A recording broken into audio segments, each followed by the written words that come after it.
All right, folks, here we are in the flower room. We've come in here about 5 days ago.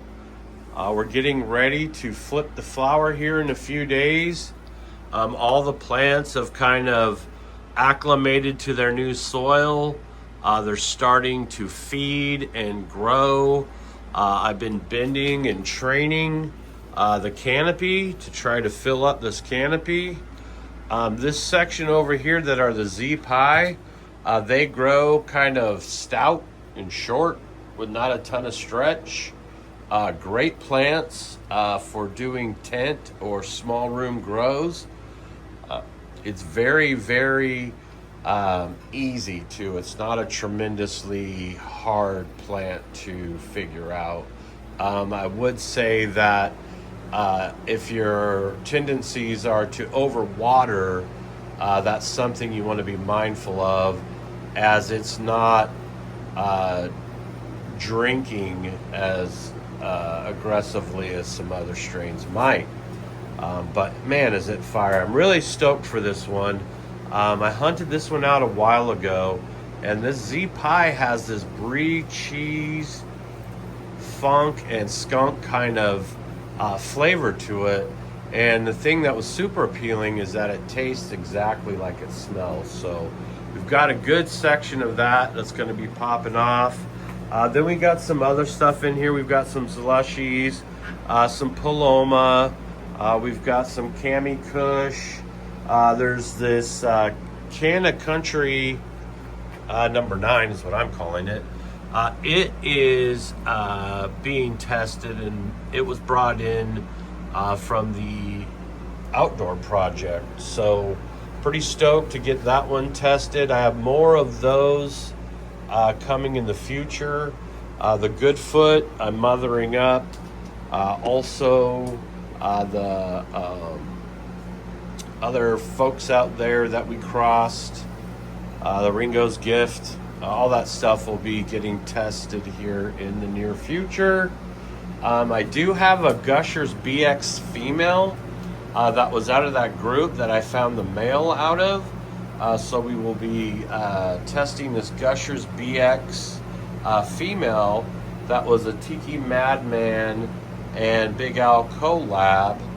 As far as the room treatment, we cleaned, reset the room.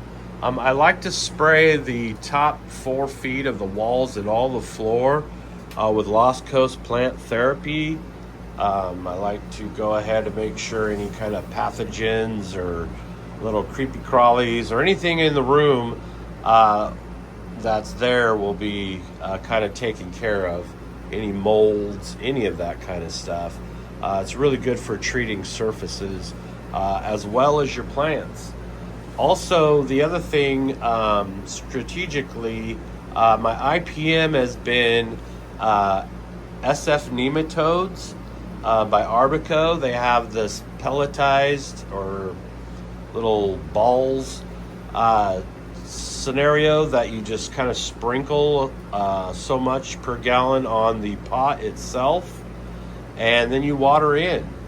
So I'm doing nematodes in the soil, and I'm doing sulfur sprays as IPM for the first probably 2 weeks into flower. Right now we're kind of in that moment where we're getting ready to transition to the first week of flower. So I'll try really hard to document this grow and this run. We're changing our feeding regiments. We're going to be using a top dress for the first initial go of it. We're going to be transitioning into a bloom booster in weeks 3 through 7.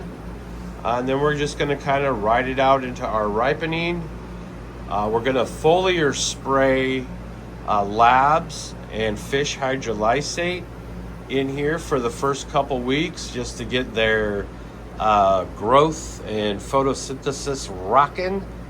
And so that's going to be the basic strategies for this run.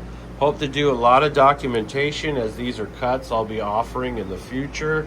And I just want to let you guys see how incredible some of this genetic selections are. So I'm pretty stoked on this run, folks. Can't wait to have that tasting test at the end, y'all. All right, everyone out there, take care of each other. It'll pay off in the end. Growers love.